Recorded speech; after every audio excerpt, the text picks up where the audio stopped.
Chapter 7 Two-Way Shriek. Out in one of the residential streets of Pureheart Valley, Momo helped himself to a cobbler-flavoured candy obtained, legally, from the doorstep of a sweet typey's house. Surprisingly enough, he observed Momo and her two friends legitimately go up to those same houses they visited before to receive a second helping of candy. Part of him couldn't fathom how kids could get candy from houses they've been to more than once. As far as he felt and understood, it just wasn't proper. But if Momo was enjoying it, then Momo could be sure it wasn't all bad. He admittedly would have stopped this behaviour had it been some other sweet typey, but ever since he befriended Momo, he learned to take these people's quirks more in stride, even if he had yet to understand them more fully. But now wasn't the time to get cozy with Momo right now. There was a prankster on the loose. He'd just committed the crime of vandalism by toilet paper, and he had to find out who. While he was searching because he needed evidence and anyone who might have done was still innocent until proven guilty, he had a good feeling it had to be Pinky, or Slim Pickens, or both, or maybe someone else entirely. Either way, he had to investigate, since he was the sheriff and all. He couldn't help but stay close to Momo as he allowed her to lead him through the neighborhood, getting a second helping of candy from each resident while giving the sheriff a turn to do the same, even giving some from her basket as she technically got extra. He was indulging her and allowing her to being his guide for the whole festival experience, but at the same time, he was just being his own protective self. After all, even when remembering her fighting off legions of ghosts with a magic wand, she was still a little girl. It wouldn't be in good character to just leave her unattended. He was a gentleman, not just a hero. He cleared his thoughts once he noticed Momo and her friends stop at the doorstep of the most recently visited house. "So, who will be giving us candy here?" "Oh, wait. So, who will be giving us candy here?" he asked Momo. "You'll see," Momo answered him with a wink and a grin. Everyone waited for the door to open after the doorbell had been rung. Upon witnessing the door open, Momo was surprised to find old Blue, the blue-furred dog sweet typey being the resident. "Hello," Blue greeted in his usual tired and somber tone.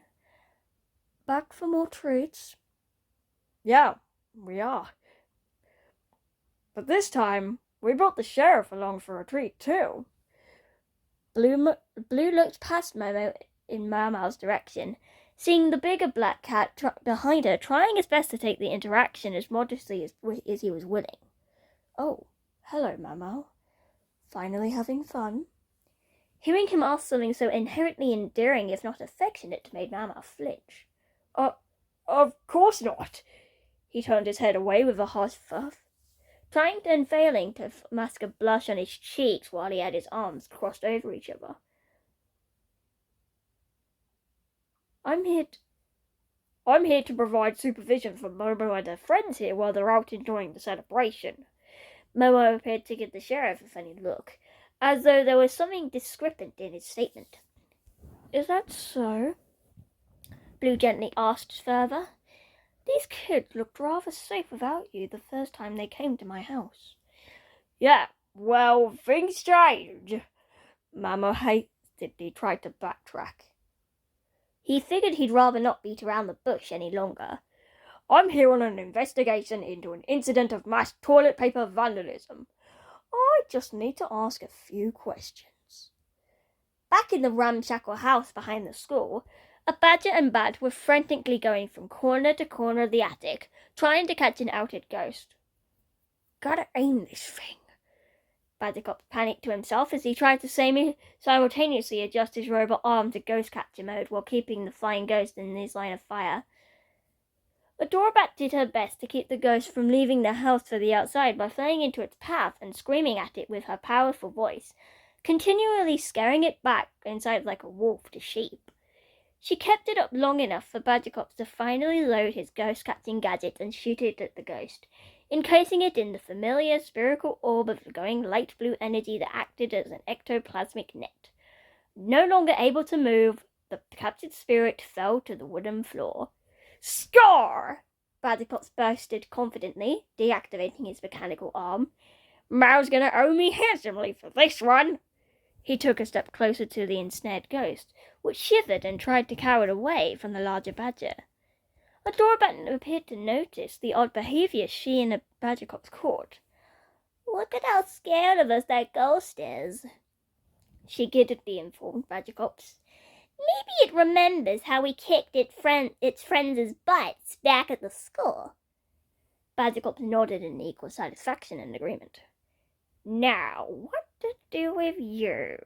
He missed out loud, intended for the ghost to hear. Indeed, the ghost heard what he said and trembled some more inside its trap. He took a few seconds to try and think of a few possible ways he could use the taste-trapped ghost in his hands.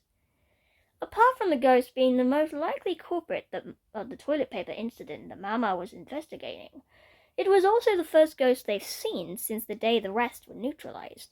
That alone made it a rarity at that moment.